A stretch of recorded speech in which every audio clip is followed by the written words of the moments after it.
Salut la team, la saison 5 de The Crown va bientôt débarquer sur Netflix et la série va devoir relever un défi de taille et pourrait être la saison qui fout le plus le bordel comparé aux précédentes. Et on en parle dès maintenant dans cette vidéo, n'oubliez pas de liker et de commenter.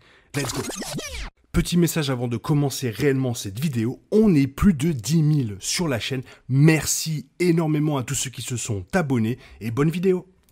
The Crown, un récit romancé de la famille royale de Windsor, a toujours été une source de problèmes et il semble que la saison 5 ne fera pas exception à la règle. Celle-ci arrive le 9 novembre et présentera son troisième et dernier casting dirigé par Imelda Staunton dans le rôle de la reine Elisabeth II. La saison 5 suivra la famille royale à travers les années 90, se terminant probablement juste avant la mort de la princesse Diana, accident qui ne sera pas visible dans la saison 6 d'après les créateurs et Netflix.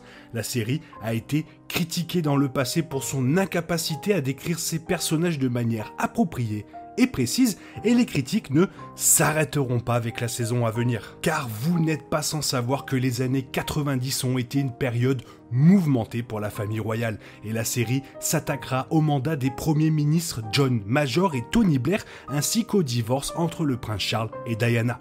Les dernières plaintes concernant l'adaptation par la série d'événements réels et de personnes proviennent de Major lui-même sur une scène dans laquelle il a discuté de l'éviction de la reine avec Charles.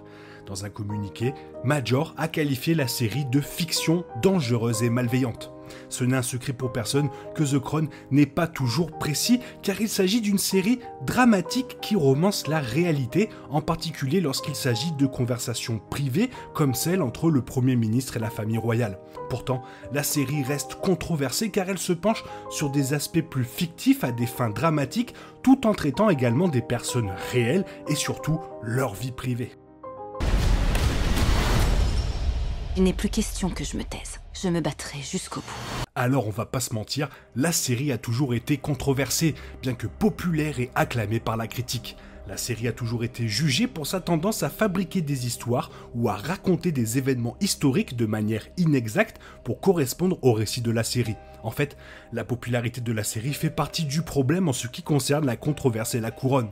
Les personnes impliquées dans la réalisation de la série ont soutenu qu'il s'agissait d'un drame basé sur des événements historiques, mais il peut être difficile de distinguer la réalité de la fiction. Les téléspectateurs sont susceptibles de considérer ce qu'ils voient à l'écran comme la vérité, ce qui pourrait potentiellement avoir un impact sur leur perception des personnes réelles que la série représente. Il y a quand même des membres de la famille royale qui approuvent la série et ont admis avoir profité de celle-ci, tandis que d'autres, comme le roi Charles III par exemple, n'auraient pas été du tout contents de sa représentation dans la série. Certains contestent la négativité dans laquelle la série met certains membres de la famille royale, comme le prince Philippe, dont l'infidélité et la cruauté supposée étaient un aliment de base des saisons précédentes. Matt Smith, Daemon. D'autres téléspectateurs désapprouvent la façon dont The Crown romance apparemment les membres de la famille royale malgré leur histoire de soutien à l'Empire britannique, au colonialisme et à l'oppression. En raison de la nature de la série, elle a toujours été et sera toujours controversée sous une forme ou une autre, et d'ailleurs la saison 5 révélera le fameux Tampon Gate et l'acteur a partagé que la série couvrira en effet ce moment embarrassant et controversé de la vie du roi Charles III, donc je ne pense pas que le roi Charles sera ravi de revivre ce moment. Je vous laisse d'ailleurs regarder sur internet.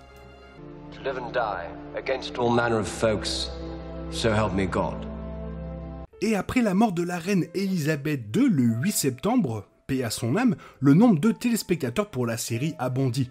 Les téléspectateurs sont revenus à la série pour mieux comprendre le personnage de la reine Elisabeth, car la série donne un aperçu particulier de sa vie. Cependant, son décès signifie également une grosse pression supplémentaire pour la saison 5, car toute inexactitude dans l'histoire de la reine pourrait être considérée comme une injustice envers son héritage et sa mémoire, et l'augmentation du nombre de téléspectateurs a prouvé qu'il y aura beaucoup d'yeux sur la nouvelle saison.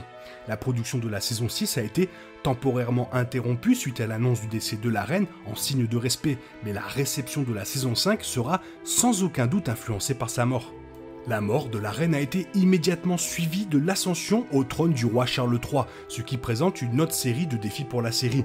Exacerbé par le fait que la nouvelle saison explorera le moment de sa vie où il était peut-être le moins populaire auprès du public, l'inclusion de la fin du mariage de Charles et Diana dans la saison 5 rappelle aux téléspectateurs ses erreurs passées. Cela fait presque 30 ans qu'il a publiquement admis sa liaison avec Camilla Parker Bowles, qui est maintenant la reine d'ailleurs, mais à certains égards, sa réputation ne s'est jamais vraiment rétablie, car Diana a été trop haut quoi. Les sondages ont rapporté que le soutien public à la monarchie est actuellement au plus bas, et il pourrait y avoir des problèmes parce que la série ne contribuera pas à une tendance de hausse. La relation entre Charles et Diana a été largement médiatisée dans les médias depuis ses débuts en 1980, et l'introduction de Diana dans la saison 4 était vraiment très attendue. Cependant, la description du traitement sévère de Diana par Charles et de l'amitié qu'il a eue avec Camilla alors qu'ils étaient encore mariés a été considérée comme controversée. La relation entre Charles et Diana a été dépeinte à l'écran comme sans amour et vouée à l'échec dès le départ. Charles était clairement amoureux de Camilla, qui était mariée à Andrew Parker Bowles à l'époque, mais Diana était considérée comme le bon choix pour sa famille et surtout la couronne. Charles était souvent présenté comme un mari indifférent et parfois même cruel envers Diana. Dans l'épisode 4 de la saison 4, il gronde une Diana enceinte pour être restée dans sa chambre lors d'une visite de la reine. Il ne parvient pas à sympathiser avec elle et ses problèmes de santé mentale, ce dont Elisabeth prend note, l'amenant à conseiller à Charles d'être plus gentil et compréhensif envers sa femme. Le prince William aurait désapprouvé cette représentation du mariage de son père et de ses parents et a estimé que la série exploitait leur douleur à des fins financières. Avec la saison 5, qui traitera ce qui s'est passé avant la mort de Diana, alors c'est assez chaud, la série risque de susciter des critiques similaires. Mais alors, pourquoi Netflix ne pose pas un disclaimer ? En 2020, le député Oliver Dowden a demandé à Netflix de mettre un avertissement ou une clause de non-responsabilité sur la série qui qualifierait le drame de fiction pour les téléspectateurs. Après la sortie de la saison 4, il a estimé qu'une clause de non-responsabilité était nécessaire en raison de sa crainte qu'une génération de téléspectateurs qui n'ont pas vécu ces événements puisse confondre la fiction avec la réalité. Charles Spencer, le frère de la princesse Diana, a également pensé qu'un avertissement serait utile pour les téléspectateurs. Netflix a répondu en disant qu'il estimait qu'il n'y avait pas besoin d'une telle clause de non-responsabilité, déclarant qu'ils avaient toujours présenté The Crown comme un drame basé sur des événements historiques et qu'ils avaient toute confiance envers les abonnés.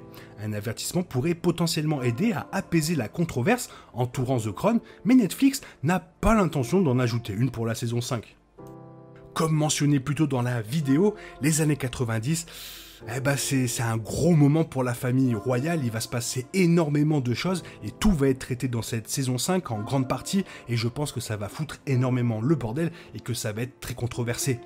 Toi, dis-moi si tu regardes cette série The Crown que moi personnellement j'adore et fais-moi savoir ton avis dans la zone commentaire car tu sais que j'aime énormément vous lire et j'espère que la vidéo t'a plu et si elle t'a plu, n'hésite pas à la liker, t'abonner et à la partager. Je te souhaite une bonne matinée, après-midi, peut-être une bonne soirée ou un bon week-end. Bisous bisous, hasta la vista.